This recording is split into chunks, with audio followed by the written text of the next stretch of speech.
Bonjour, on va traiter, voici donc une application définie de 3 plus l'infini vers R par ceci, 3x plus 1 sur x moins racine de x plus 1 plus 2.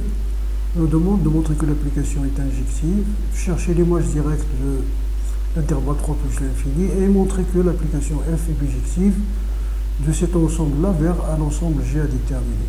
Et puis un deuxième exercice aussi de la même façon, voici la partie entière. L'application qui a x de R étoile plus vers R, qui a x fait correspondre x moins partie entière de x sur racine de x. On nous demande de montrer que l'image de R étoile plus est inclue dans 0,1.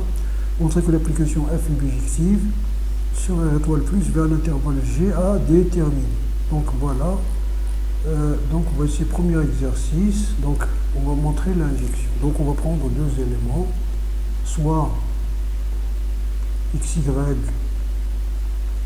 appartenant à 3 plus l'infini au carré. On va prendre donc f du x est égal à f du y. Ceci implique que 3x plus 1 sur x plus 1 moins racine de x plus 1 plus 1 est égal à 3y plus 1 sur y plus 1 moins racine de y plus 1 plus 1. Alors, donc ça implique ceci. Donc on pose, pour simplifier tout simplement le calcul, on pose grand x est égal à x plus 1 et grand y est égal à grand y. On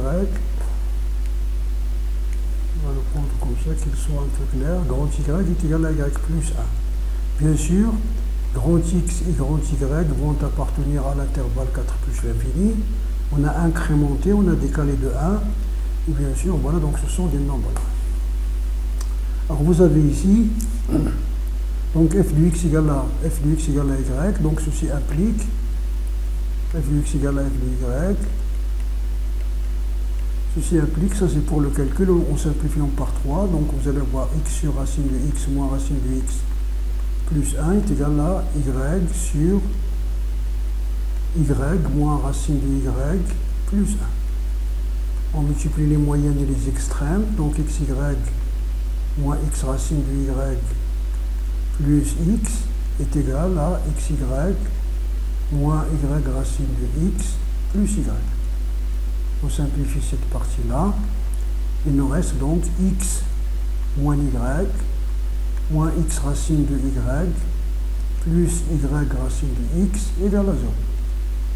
Il ne faut pas oublier de vue que nous voulons trouver x égale à y. Donc, si je mets, donc ceci implique x moins y moins, ça c'est racine de x, si je mets racine de x, racine de y en facteur. Il va me rester ici racine de x, et là il va me rester racine de y égale à 0. Là aussi, je peux mettre racine de x moins racine de y en facteur, parce que c'est une entité remarquable.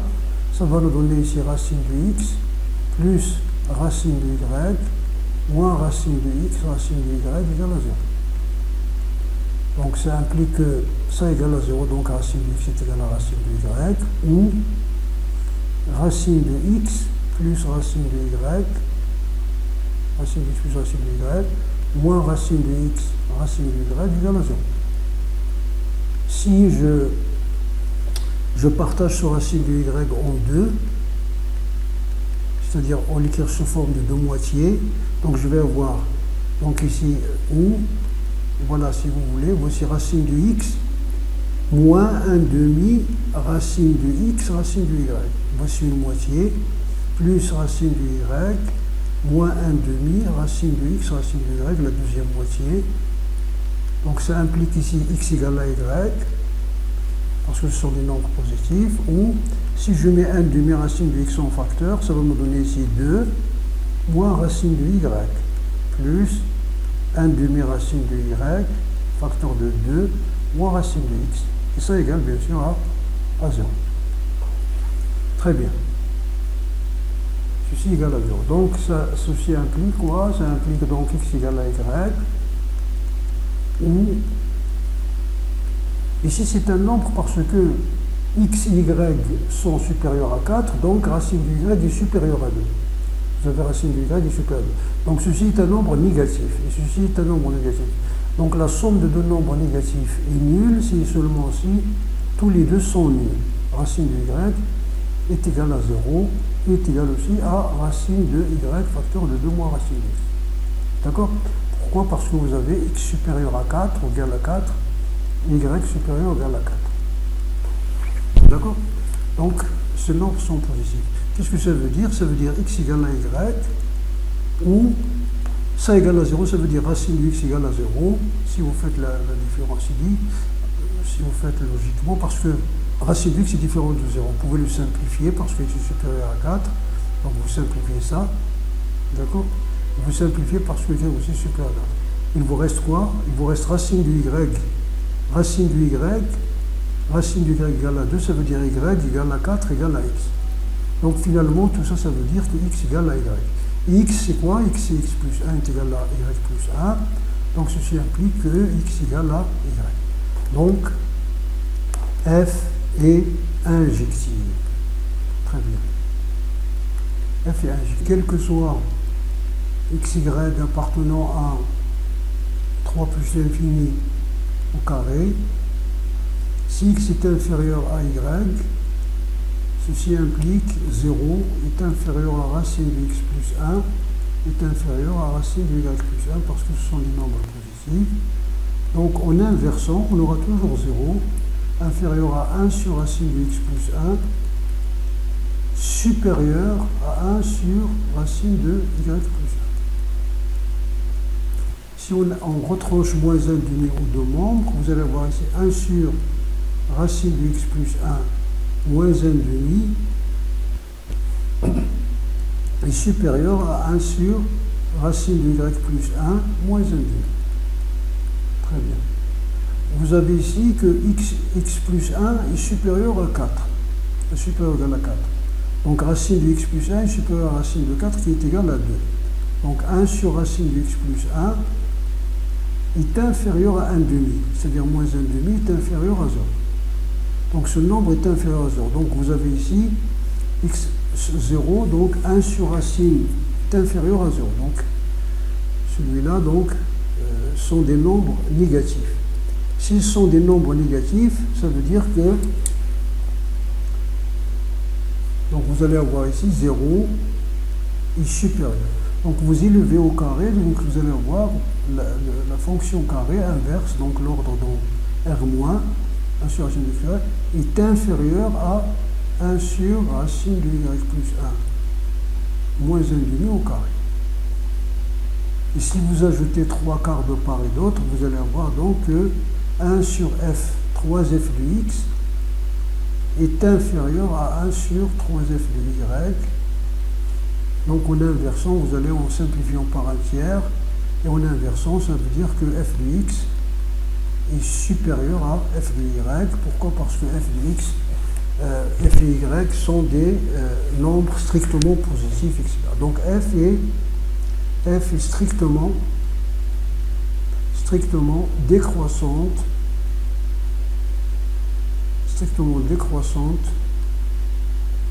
sur 3 plus l'infini. Ça veut dire donc, quel que soit xy appartenant à 3 plus l'infini au carré, 3 plus l'infini au carré, si x est différent de y, ceci implique quoi? Ceci implique f de x est inférieur strictement à f de y, ou f de x est supérieur strictement à f de y. Ils sont différents. Pardon. Ceci implique que, voilà, c'est pas grave. Donc ceci implique que x est inférieur strictement à y, ou x supérieur strictement à y. Et comme la fonction est décroissante, ça veut dire que f de x est inférieur strictement et supérieur strictement à f de y, parce que la fonction est décroissante. Voilà, on va y arriver quand même. Voilà, f de x supérieur à f de y, ou f de x inférieur strictement à f de y. Dans les deux cas, ce que ça veut dire? Ça veut dire que f de x est différent de f de y. Et par contraposé,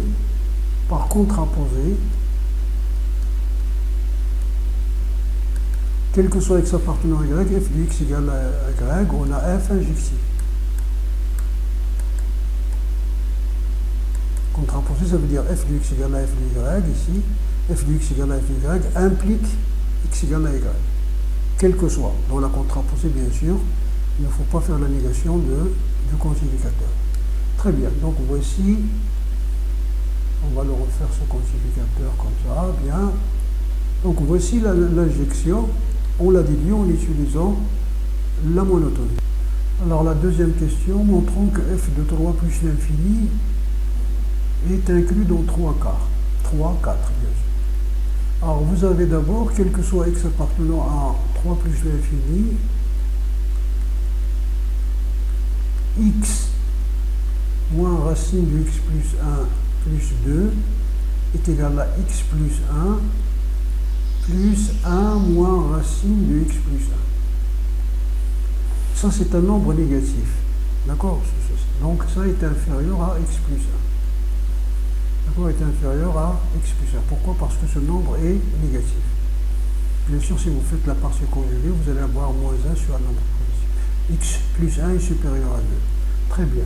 Donc, si vous inversez 1 sur x moins racine de x plus 1 plus 2 va être supérieur à 1 sur x plus 1. Si vous multipliez les deux membres par 3 facteurs de 1 plus x, vous allez avoir ici f de x supérieur à 3 facteurs de x plus 1 sur x plus 1. Donc supérieur strictement à 3. Qui est égal à ça est égal à 3, bien sûr, c'est pas supérieur strictement. Ça est égal à 3, qui est égal à 3. Très bien. Donc vous avez f de x est supérieur à 3. Alors vous avez d'autre part, comme nous avons fait dans la question précédente, d'autre part f de x en divisant par x plus 1, f de x est égal à 3, en divisant le numérateur et le dénominateur par x plus 1, est égal à 3 facteur de x plus 1 divisé par x plus 1, c'est 1, moins 1 sur racine de x plus 1, plus 1 sur x plus 1. Nous avons trouvé que ceci est égal à une identité remarquable. Le début de l'identité remarquable, c'est 1 sur racine de x plus 1, moins 1 demi au carré, plus 3 quarts. Nous l'avons utilisé dans la dernière question. Donc ici, vous avez comme ce nombre-là est inférieur à 3 multiplié sur 3 quarts. Inférieur ou égal. Donc est inférieur ou égal à 4. Pourquoi? Vous avez remplacé ça parce que vous avez 1 sur racine de x plus 1 moins 1 demi au carré est supérieur à 3 quarts. Plus 3 quarts plus 3 quarts est supérieur ou égal à 3 quarts. Donc si vous inversez, vous allez avoir inférieur ou égal à 4. Bien sûr, l'égalité est acquise lorsque 1 sur racine de x plus 1 est égal à 1 demi, c'est-à-dire pour x égale à 4, vous avez l'égalité. Donc, qu'est-ce que vous avez dit de cas? Donc, quel que soit x appartenant à 3 plus l'infini, f de x est compris entre 3 et 4. Ça veut dire que f de 3 plus l'infini est inclus dans 3 4. Donc voici pour cette question-là. Alors là, on va montrer que f est bijective vers l'intervalle J. Donc on va prendre un élément y appartenant à 3 quarts, bien sûr, parce que f de 3 plus l'infini est égal à 3 quarts. Et on va résolvant f du x égale à y dans l'intervalle 3 plus l'infini, c'est-à-dire les solutions qui sont dans 3 plus l'infini. Donc vous allez avoir f du x égale à y, c'est équivalent à dire 3 facteurs de x plus 1 sur x plus 1 moins racine de x plus 1 plus 1 égale à y. Bien. Alors la même chose en posant racine de x plus 1 égale à grand x va être supérieur ou égal à 2, on va voir ceci est équivalent à dire quoi? 3 grand x est égal à y, 3 grand x au carré, est égal à yx au carré, moins y grand x plus grand y. D'accord? C'est-à-dire on a multiplié ici les moyennes et les extrêmes. Ça veut dire quoi? Donc vous allez avoir y moins 3 x au carré moins yx plus y égale à 0. Donc ça c'est un petit y, attention. Voilà, petit y ici, donc égal à 0. Vous avez ici donc y est différent de 3, donc c'est une équation du second degré. Vous avez son discriminant, delta est égal à y carré moins 4y facteur de y moins 3. C'est-à-dire finalement c'est 3y facteur de 4 moins y, qui est supérieur ou égal à 0. Pourquoi? Parce que y appartient entre les racines, donc ici entre les racines, donc parce que y appartient à 3, 4, donc il est supérieur à 0. Donc on a deux solutions, on a x1, deux solutions, x1 est égal à y moins racine de delta 3y facteur de 4 moins y sur 2 facteurs de y moins 3. Je fais un peu plus vite parce que ce sont des choses qui devraient être et qui devaient être bien sûr acquises pour des élèves de votre niveau. Y plus racine de 3y facteur de 4 moins y sur 2 facteurs de y moins 3. Ici, bien sûr, les deux solutions sont positives. Pourquoi? Parce que vous savez que on a le produit des racines de l'équation du second degré d'un trinôme x est égal à c sur a. C sur c'est y et a c'est y moins 3. Et comme y est supérieur à 0. Donc les deux racines, puisque x2 est positive. Parce que positif sur positif, ça veut dire que l'autre est aussi positif. Et vous avez x1 est égal en multipliant par la partie conjuguée, vous allez avoir y carré moins 3y facteur de 4 moins y sur 2 facteurs de y moins 3 facteur par la partie conjuguée, c'est donc racine de 3y facteur de 4 moins y. Ici vous allez avoir y carré plus 3y carré, donc c'est 4y carré, 4y facteur de y moins 3 sur 2 y moins 3 facteur de y plus racine de 3y facteur de 4 moins y. Très bien. Donc on va simplifier par ça, et différent de 0, il va nous rester 2y sur y plus racine de 3y facteur de 4 moins y. Si vous divisez le numérateur et le dénominateur par y, vous allez voir ça. Vous allez voir ici 1, ici 1, ici 1. Et ça c'est y. On a divisé le numérateur et le dénominateur par y. Ça c'est un nombre positif. Donc c'est 2 divisé par 1 plus quelque chose est inférieur strictement à 2. Tandis que l'autre racine est supérieure strictement à 2. La deuxième racine ici est supérieure strictement à 2. Vous pouvez vous en assurer facilement. Par contre, la deuxième solution est positive, supérieure ou égale à 2. On sait qu'elles sont toutes les deux positives. Supérieure à 2, en effet, vous avez ça. Cette équation est supérieure ou égale à 2. Bon, la solution est supérieure ou égale à 2. C'est équivalent à dire en multipliant ici par les deux membres par y moins 3 qui est un nombre strictement positif. Nous avons ça, donc en passant le y de l'autre côté, nous allons avoir 3 facteurs de y. Et 3 facteurs de y moins 4 est un nombre négatif. D'ailleurs, vous pouvez le laisser à ce stade-là, est supérieur à donc négatif. Donc ça veut dire que f de x, ça devient la solution x2. Et qu'est-ce que c'est qu'x2? Ça veut dire racine de x plus 1 est égal à ça. Donc voici donc la solution, donc y est égal à ça. On obtient bien sûr que x, donc x est égal à ça, donc y plus racine de 3y facteur de 4 moins y sur 2 racines de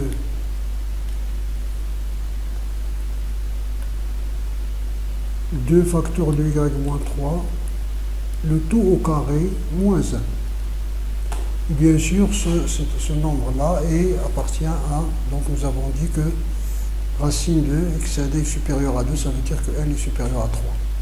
Très bien, donc voici donc f moins 1 est défini de 3, 4 vers 3 plus l'infini à x, effet associé f moins 1 de x qui est égal à quoi? Ce que vous voyez là, donc 1 sur 4 facteur de x moins 3 au carré, facteur de x plus racine de 3x facteur de 4 moins x de tout au carré, moins 1.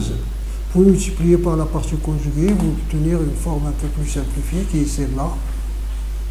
Celle-là, par exemple, mais c'est la même chose. Donc, mais vous pouvez simplifier cette écriture en utilisant la partie conjuguée. Ou même en élevant ça au carré, c'est-à-dire x au carré plus 3x au carré, etc. Et le double produit va se simplifier un peu. Ce n'est pas notre intérêt maintenant.